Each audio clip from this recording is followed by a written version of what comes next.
Ассаламу алейкум, дорогие друзья. Кому-то опять тошно, кому-то опять плохо, у кого-то в горле костью застряла Чеченская Республика. Кто-то опять своим уставом лезет в чужой монастырь.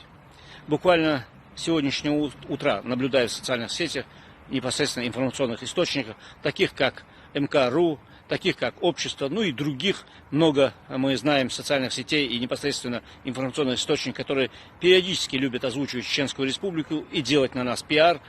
Озвучивают, что Рамзан Ахмадович Кадыров призвал непосредственно родителей, тех людей, которые неправильно, нетрадиционно ведут на свадьбах, ответить за свои слова. Дорогие друзья, а я вам скажу конкретно, это было мнение чеченского общества, это было мнение чеченского народа.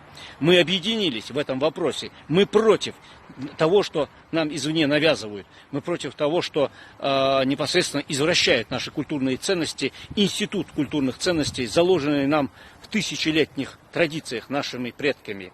Кавказ, а именно Чечня, всегда являлась колыбелью духовных ценностей, культурных ценностей и правильного поведения. Дорогие друзья, мы не позволим никому лезть, опять же говорю, своим уставом к нам. Мы не позволим никаким информационным источникам говорить о нашей республике и периодически озвучивать его, передергивая факты. Дорогие, уверяю вас, извинение этих родителей было вызвано тем, что наши общественные деятели, наш народ непосредственно, наши граждане, наши культурные деятели призвали родителей, которые неправильно, нетрадиционно ведут себя на брачных церемониях, непосредственно ответить за свои слова. И они ответили: мы никому не позволим извращать нашу культуру. Каждый из нас в ответе за сохранение наших культурных ценностей. Каждый из нас граждан Чеченской Республики и тех, кто считает себя настоящими чеченцами. Ассаламу алейкум ва рахматуллахи ва баракатуху.